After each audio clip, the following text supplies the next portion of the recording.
بالکل یہ صحیح کہہ رہے ہیں. جयदीप सिंह बुंदेला साहब लिख रहे हैं कि इजराइल ऐसी खबरें फैलाता है ताकि अपोनेंट का मनोबल कम हो. हमास फाइटर कभी गिड़गिड़ा नहीं सकते, चाहे भले ही शहादत देना पड़े. और मुझे लग रहा है कि ये गिड़गिड़ाने वाली बात, डर जाने वाली बात, ये सब जो है एक मनगढ़ंत बात है.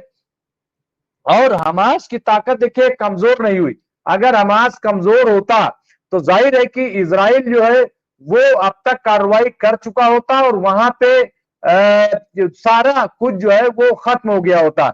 लेकिन आप देखिए कि अभी भी हमास की तरफ से बाकायदा मिसाइल फायर हो रहे. अब यहाँ पे जो लेबनान की बात है तो लेबनान के लोग जो हिजबुल्लाह जो है वो पूरी ताकत से लड़ने के लिए तैयार है और लड़ रहा है. और उसने बारहा ये कहा है कि अभी तो ये शुरुआत है, इसको हतमी न समझा जाए और हम जो है बहुत मजबूती के साथ जवाब देंगे. इसके नसीम साहब लिख रहे हैं हिजबुल्लाह के पास ना एयर डिफेंस, ना एयरक्राफ्ट है, ना टैंक, सिर्फ मिसाइल से जो काम रेंज के हिजबुल्लाह कैसे जीतेगा जंग. देखिए ऐसा है, मुझे लग रहा है कि जो इनके पास मिसाइल है उसको भी अगर आप देखेंगे तो ऐसा नहीं है कि वो ताकतवर नहीं, बल्कि उनकी रेंज इतनी जरूर है कि वो जा करके इजराइल के अंदर जा सकते हैं और फायर कर सकते हैं. तो और लड़ तो रहे. ऐसा तो है नहीं कि मुकाबला नहीं कर रहे हैं, लड़ नहीं रहे, उनको नुकसान नहीं पहुंचा रहे हैं.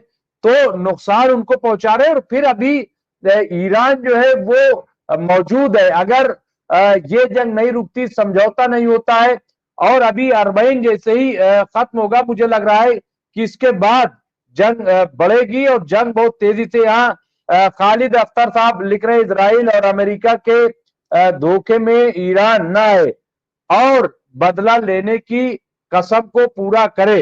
देखिए मुझे लग रहा है कि ये जो ईरान ने कसम खाई है वो तो बदला लेंगे. और बदला सिर्फ जो है वो ईरान नहीं बल्कि हिजबुल्लाह ने भी बदला लेने की बात कही है.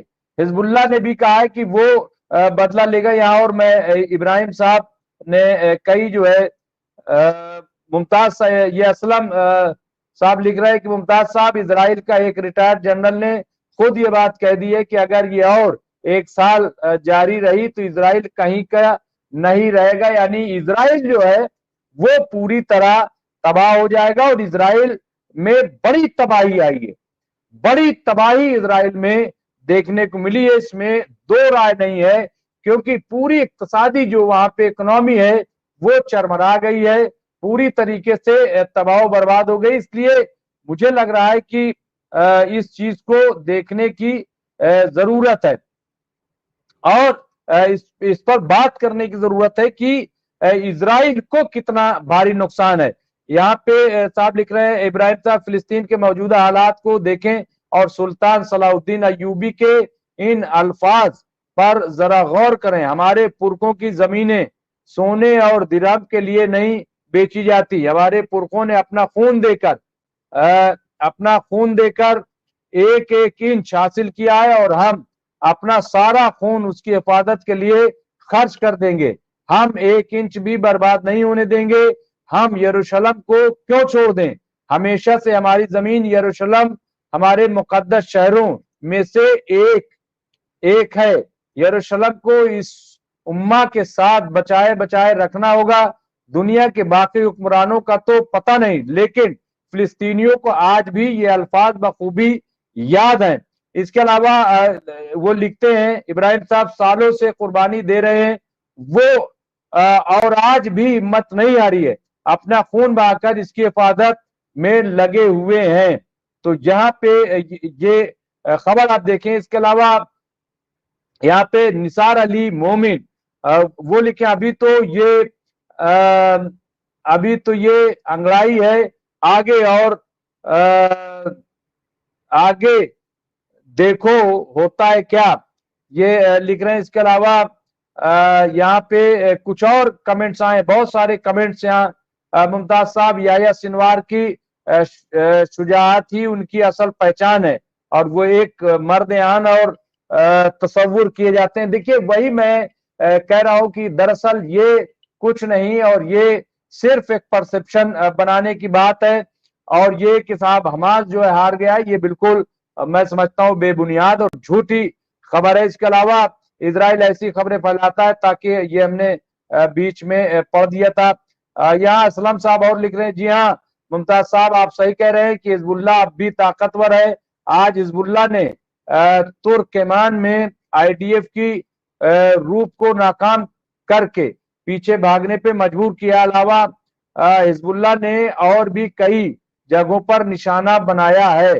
تو یہ آپ دیکھیں کہ خبریں مل رہی ہیں. میں روز کوشش کرتا ہوں. اسلم صاحب اور لکھ رہے ہیں, ممتاز صاحب آج اسرائیل کے خلاف آپریشن پہ آپریشن ہوئے ہیں. یمن نے امریکہ گرین شپ کو ریڈ سی میں نشانہ بنایا جو بری طرح جل رہا ہے اور جس کے کرو کو پھانسی جہاز سے اتارا ہے. تو یہ بھی آپ دیکھیں کہ ریڈ سی میں کیا چل رہا ہے, اس سے بھی آپ اندازہ لگائیے. اس کے علاوہ یہاں پہ ہمارا سلام ہو آپ پر, یہ جنگی فیصلہ کن ہوں گی. ایک طرف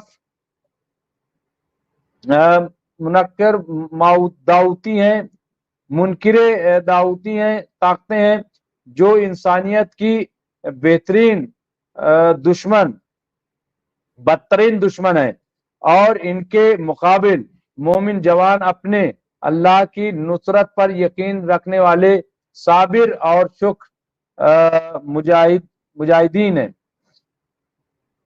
تو اس طرح سے بہت سارے کمنٹ ہیں. بہرحال میں شوکت بھارتی صاحب کو روز چاہتا ہوں کہ وہ ہم سے جڑیں, لیکن بس شوکت بھارتی صاحب ہم سے نہیں جڑ پاتے ہیں.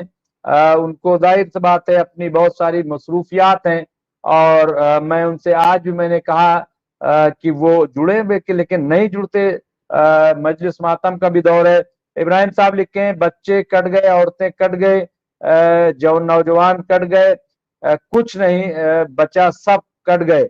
ہمارے ساتھ صرف اللہ اور وہی کافی ہے, اور وہ بہترین انتظام کرنے والا ہے. ایک فلسطینی نوجوان یہاں پہ استقامت ریحان اور کون یہ ان کی طرف لکھا گیا. اس کے علاوہ نثار علی مومن لکھ رہے ہیں, آج فرینچ بھی اسرائیل کی بینک کو پیسے دینا بند کر دیا ہے. اور بھی بہت ساری چیزیں ہیں جو اسرائیل سے متعلق ہیں, اور اسرائیل جو ہے وہ بری طریقے سے پھنس گیا ہے, بری طریقے سے پٹ گیا ہے. اور مجھے لگ رہا ہے کہ آنے والے دنوں بہت جلد یہ جنگ جو ہے وہ بند ہوگی, اور اسرائیل کو حماس کی وہ 4 شرطیں جو ہے ضرور ماننی پڑیں گی. بہرحال یہیں پہ میں اپنا پروگرام روکوں گا اور آپ سے اجازت لے لوں گا, کیونکہ صبح سے میں کئی ایسے پروگرام کر چکا ہوں. تو اب میں یہیں پہ آپ سے اجازت لوں گا انشاءاللہ, اور پھر کل آپ سے ملاقات کروں گا. بہت بہت شکریہ پرویز ظفر صاحب, نثار علی مومن صاحب, ابراہیم صاحب, محمد رئیس صاحب, سلیم نبی والا صاحب, پرویز ظفر صاحب, اور خالد اختر صاحب. سیم رضوی صاحب جڑ گئے ہیں. جب یہ جڑتے ہیں تو مجھے بہت اچھا لگتا ہے اور بڑا حوصلہ ملتا ہے سیم رضوی صاحب سے, کیونکہ وہ پوری ذمہ داری سے جڑتے ہیں.